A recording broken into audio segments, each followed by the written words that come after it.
વસુદેવજીને કહ્યું લઈ જાઓ. નારદજી કે ગાંડો થયો છે,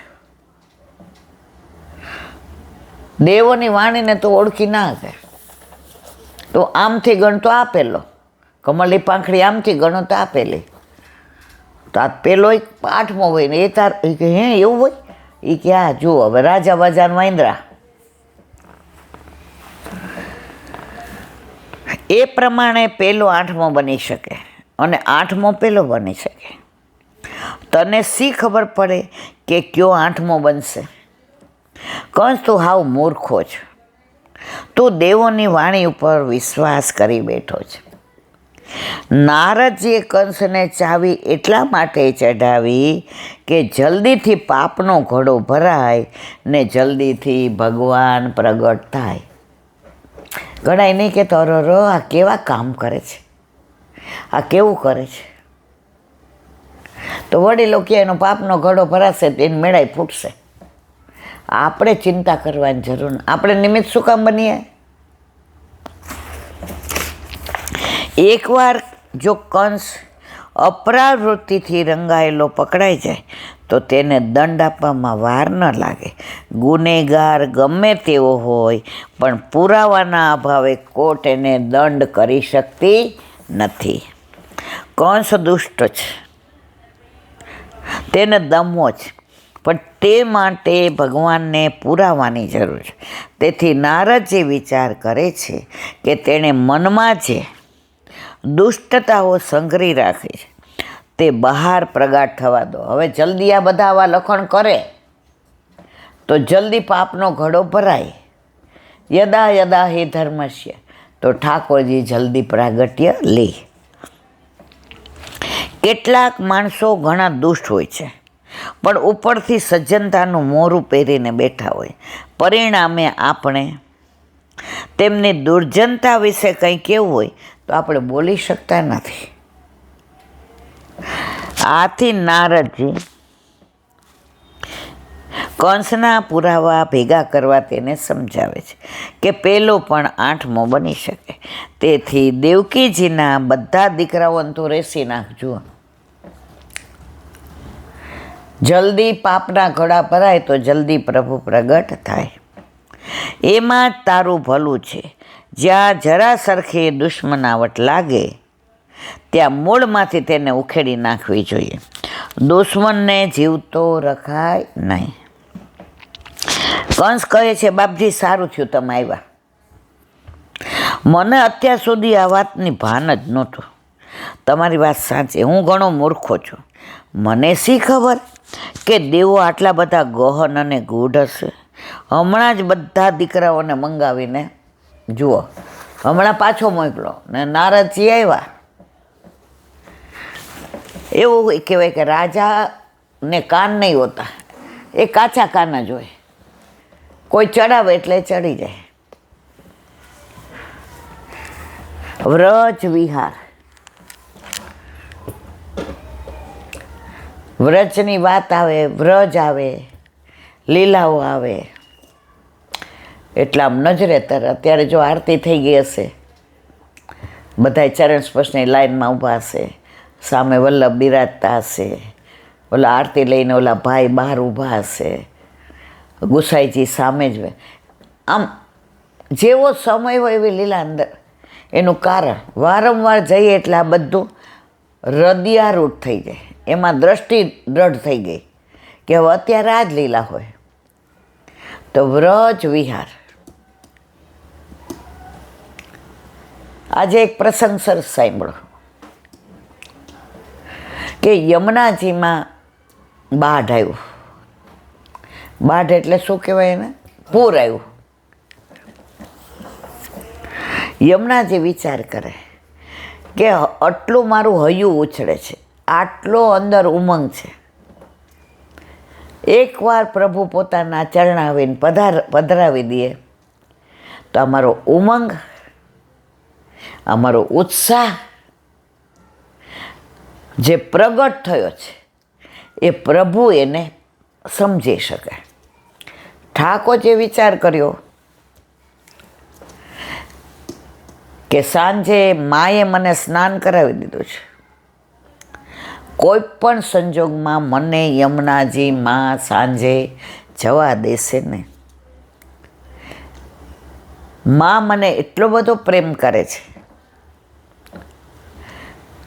કે માં આમાં બાંધછોડ નહીં કરે. એટલે નંદ બાબાએ કહ્યું, યશોદા, હું યમુના પાન કરીને આવું છું. ઠાકોરજી કે ભાવતું તું ને વૈદે બતાવ્યું. બાબા મેં બી ચલુંગો, મેં બી અરે હમણાં જો સાંજ પડવા આવી છે, યમુનાજીમાં બાઢ આવ્યું છે, તારે ન અવાય. ક્યારે આંગળી છોડી દે તું તો તોફાની બહાર કસશો, ખબર ન પડે, બહુ ઉધમ બતાવે છે. ઠાકોરજી કે બાબા આગળ નહીં યાર, માની મમતા આગળ માં કોમળ છે, એની મમતા કોમળ છે, એનું વાત્સલ્ય કોમળ છે. દીકરાએ ગમે એવા ગુના કર્યા હોય ને જરાક માને વાલ કરે કે આમ વખાણ કરે ને તો મા તરત પોતાના પ્રાણ આપી દેવાય. ઓલા છોકરાની પ્રેમિકાએ કીધું, તારી માનું કાળજું લઈ આવ તો તારી આ લગ્ન કરો. માને કે માં તારું કાળજું આપ, નહીં કે બટા લઈ જાય ને. કાળજું કાઢીને હાથમાં દીધું, ઠેસ વાગી. કાળજું બોલ્યું, ખમ્મા મારા દીકરા ખમ્મા. આ માં. નંદ બાબા કે આવું છે. ઠાકોરજી તેવા રોવે, એક નંબરના ખોટાડા. આંખમાંથી અસરોની ધારા જાય ને બોલે ને, મેં તો જાઉંગું, મેં તો. યશોદાજી કે મેર, આટલેથી આટલે જ જાઉં છું. એ તમારો હાથ છોડી દે, તમે છોડવાના છો? આટલો રોવડાવો છો, લઈ જાઓ. નંદ બાબા કે યશોદાજી જ્યારે હોય ત્યારે આને ચડાવે છે. ચલ. यमुनाजी आया, बाबा कितनी उछल रही है, नहीं बाबा देखो तो खरे, बाबा कितो जल ऊपर आ रहे, बाबा देखो तो सही, उसका तरंग दो देखो बापा, मोको तो बड़ी प्यारी लगे यमुना जी. और यमुना जी राजी थाई. प्रभुना चतुर्थ प्रिया, भले अत्यारे बाल स्वरूप है, जेवो को मोको बड़ी प्यारी लगे त्या तो यमुना जी और उछरा. नंद बाबा के अब चले. बाबा पान नहीं करना क्या? लाला देख पर बहुत बाढ़ आई है. मिल क्या बोला, क्या बोला? ऐसे नहीं बाबा, वहाँ चल के आप हाथ में ले लो और मेरे को भी कराओ. हाँ वो सही बात है. बे आया. यमुना जी के चलो આપણું કામ થઈ ગયું. पान करे. बाबा कितो बढ़िया जल, कितो मीठू जल. बाबा मेरे हाथ पकड़ के रखना, छोड़ मत देना. बाबा के नहीं छोड़ो. बाबा मेरे हाथ बराबर, ये के बराबर पकड़ो छे तो थोड़ा पाँव यमुना जी में गीला कर लूँ क्या? माँ ने देखो स्नान करने की ना बोली है, वो बटनों करके शाम को स्नान करवा दियो है बाबा. ये के तू तो बहुत डायो लाला, हूँ तो खोटू मानतो तो. ना ना बाबा, मेरी माँ की तो माननी पड़े ना. मेरे हाथ पकड़ के रखियो. हाँ हाँ हाथ पकड़ो ने. ठाकोरजी जेवा जल में पग बोला, यमुनाजी तो राजी राजी रेड. जल नीचे उतरवा માંડ્યા. सुगंध, प्रभुना श्रीअंगनी सुगंध और यमुनाजीना जलમાં प्रभुए चरणारविंद पधराव्या एनी सुगंध. उपरथी ने बधा पुष्पो यमुनाजीમાં પડ્યા હતા એની સુગંધ. सामने जी हमણાં आवीने पधारी गया एनी सुगंध. और चारे बाजू नंद बाबा अब चले लाला. बाबा बहुत बढ़िया, आप थोड़ा देखो, आप भी चल. नहीं नहीं लाला मेरे को नहीं. बाबा देखो ऐसो जल आप, ये बाढ़ का जल नहीं, अब तो बाढ़ गया बाबा. ये देखो इतना गीला हो गया. आप मेरे हाथ पकड़ के रखियो, एक डुबकी लगा लो. नहीं नहीं यशोदा मोको बोलेगी, नहीं लाला चलो. बाबा इतो बाबा इतो. नंद बाबा ने कि मेरे हाथ पकड़ के रखियो. नंद बाबा हाथ पकड़ो पण आने छोड़ावता अंदर आम गया, हाथ गयो. ठाकुर અને નંદ બાવા તો તાપ કરતા અંદર પડ્યા. અને લાલાનો હાથ પકડી લીધો, ચલ બહાર, ચલ બહાર, ચલ બહાર. નંદ બાબાએ સ્નાન કરી લીધું. ઠાકોરજી કે આપણો તો એક જ હતો કે યમુના જે વિનંતી કરી હતી કે અત્યારે પધારો અને માથાના કેસે ચરણના નખ સુધીનો સ્પર્શ જો મને મળી જાય તો મારું બાઢ આવેલું, મારો ઉમંગ, મારો હરખ, મારો ઉત્સાહ, મારો આનંદ એ પુષ્ટ થઈ જાય. નંદ બાબા કહેતો ને बाबा मेरा हाथ क्यों छोड़ दियो? अरे तारी भली थाय लाला, मैंने तेरो हाथ छोड़ो? पानी में जल में कोई ऐसो हाथ यूं यूं करके पकड़े कि यूं करके पकड़े बाबा? नंद बाबा की हाल हवे यशोदा बढ़ जाएगी, आपको भी बढ़ जाएगी, आपने क्यों स्नान किया? अरे तू अंदर वयो गयो એટલે લેવા આવ્યો ઈ કે तो हाथ बराबर नहीं थानो तो मैं काव करूँ? दौड़ा सीधा यशोदा जी की गोद में बेसीने के अब मैं मेरे बाबा के साथ कभी नहीं जाऊंगा, मेरे को देख गिलो. अरे काव भयो? मैया बाढ़ आई थी ने तो बाबा को स्नान करना तो वाह के लिए गए तो वो तो अंदर कूदे गिले हुए और मोको भी बोला कि यशोदा को नहीं बोलूँगा, चल आ जा. मैया मेरे को बड़ी ठंड लगे, यूँ कोई थोड़ा करते है अपने बेटे को. मैया अब जल्दी मोको पोछ दे मैया. जेवा नंद बाबा आव्या अने यशोदाए जे उधड़ो लीधो, आ बधी लीलाओ जो ना होत तो हूँ ने तमे सत्संग सेनु करत, तो व्रज वालो रे वैकुंठ नहीं आવું. અત્યારે આપણે ગોકુળ આવ્યા છીએ. ગોકુળના બધા જ મંદિરોનું વિવરણ કરી, યમુનાજીના ઘાટનું વિવરણ કરી, હવે બેઠકનું વિવરણ ગઈકાલે શરૂ કર્યું. એમાં પહેલી બેઠક મહાપ્રભુજીના 4 બેઠકજી, એમાં ગોવિંદ ઘાટના બેઠકજીનું અનુસંધાન કરી સંવત 1549 શ્રાવણ સુદ 11 રાત્રિએ શ્રી મહાપ્રભુજીએ કેસરથી રંગેલું સૂતરનું પવિત્ર મિશ્રી વગેરે તૈયાર કરીને શ્રી યમુના તટે પહોંચ્યા હતા. મનમાં જીવોના ઉદ્ધારની ચિંતા હતી. મૂળ પરુષમાં આવે છે, એક સમય ચિંતા ચિતાઈ દેવી કહેવીત જાની જાય. ક્યાં સ્વભાવ દુષ્ટ જીવ અને ક્યાં નિર્દોષ પ્રભુ.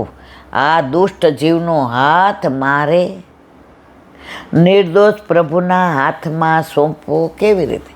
આ ચિંતા કરતા હતા ત્યાં સાક્ષાત ઠાકોરજી પ્રસન્ન થયા. ગુણ વિગ્રહ બ્રહ્મ બંનેનો સંબંધ કેમ સંભવે? આમ અર્ધરાત્રિ થઈ ત્યારે સાક્ષાત શ્રી ગોપીજન વલ્લભ ગોવર્ધનનાથે પ્રગટ થઈને બ્રહ્મ સંબંધ સંસ્કાર જીવોને કરાવવાની આજ્ઞા આપી. બ્રહ્મ સંબંધની આજ્ઞા ક્યાં? ગોવિંદ ઘાટ ઉપર શ્રાવણ શ્યામલે પક્ષે એકાદશ્યા મહાન સાક્ષાત ભગવતા પ્રોક્તમ. વલ્લભની વાણી 100 ટચનું સોનું. વલ્લભ એમ કે છે સાક્ષાત, તો પ્રભુ સાક્ષાત પ્રગટ થયા અને બ્રહ્મ સંબંધની આજ્ઞા આપી. તેના દ્વારા જીવોનો પોતે અંગીકાર કરવાનું વચન આપ્યું. શ્રી મહાપ્રભુજીએ પ્રભુને પવિત્ર મિશ્રી અંગીકાર કરાવ્યા. મધુરાષ્ટકથી આપની સ્તુતિ કરી. અધરમ મધુરમ વદનમ મધુરમ નયનમ મધુરમ અસિત હૃદયમ મધુરમ ગમનમ મધુરમ મધુરાધિપતે અખિલમ મધુરમ. સિદ્ધાંત રહસ્ય ગ્રંથમાં શ્રી મહાપ્રભુજીએ આ પ્રસંગ પણ વર્ણવ્યો છે. આ પ્રાકટ્ય પ્રસંગે રાત્રે શૂન્યો પણ સમજો નાય. દમલાજી સૂતા હતા, બધું જોતા હતા, બધું સાંભળતા હતા. વલ્લભભાઈ પૂછ્યું, દમલા તોને કશું શૂન્યો ક્યાં? આપણે હોય કે મેં બધું સાંભળ્યું, બધું જોયું, તો પુષ્ટિ માર્ગમાં આપણે અહીંયા અત્યારે ના હોત. દમલાજીએ કહ્યું, જે રાજ શૂન્યો સહી પણ સમજો નહીં. સન્નિષ્ઠ શ્રી દામોદરદાસ સરસાનીજીને શ્રી મહાપ્રભુજીએ પ્રથમ બ્રહ્મ સંબંધ મંત્ર દીક્ષા દઈને શરણે લીધા. પછી બીજા સેવકોને પણ દીક્ષા દીધી. પહેલાં માત્ર મહાપ્રભુજીના બેઠકજી હતા, શ્રીનાથજીના બેઠકજી સાથે ન હતા. તેમ સ્વાનુભાવ વિશેષ વૃદ્ધાદિનો છે. હવે કાલે બોલો વલ્લભા. મધુરાષ્ટક રૂપમ મધુરમ.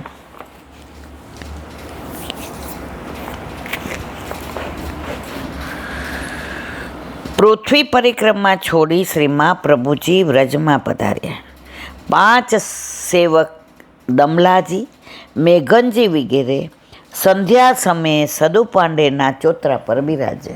આન્યોરમાં સદુપાંડે આવી દંડવત કરી કાંઈક લેવાની વિનંતી કરી. મારે જ કછું લેવો.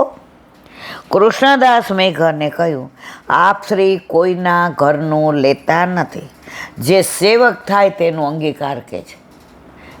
મેઘન કહે, સેવક કોઈ લે. પુષ્ટિ માર્ગની આ વિચક્ષણતા છે. પૃથક શરણ માર્ગોપદેષ્ટા. મર્યાદામાં જે આવે એ પેટપેટીમાં નાખી દે, પછી ભલે બધાને માનતા હોય. પણ પુષ્ટિ માર્ગમાં તો બ્રહ્મ સંબંધી જીવ સિવાય કોઈની ભેટ અંગીકાર કરાય નહીં. આ સિદ્ધાંત વલ્લભે આન્યોરમાં 5 સેવક સાથે આવ્યા અને ચોતરા ઉપર સંધ્યા સમયે બિરાજતા હતા. ત્યારે વિચાર કર્યો સદુપાંડેએ સવારના વિહાર કરતાં કરતાં, સ્વામી કછું લે, કાંઈ લેશો મારવાલા? વલ્લભ પહેલાં જ કૃષ્ણદાસ મેઘને જવાબ આપ્યો. મેઘન કહે, સેવક કોઈ લે. સેવક સિવાય કોઈનું લેતા નથી. જો ભેટ વૈષ્ણવની લેવાય, બીજા મૂકે ને તો એ ભેટ. અમરેલીના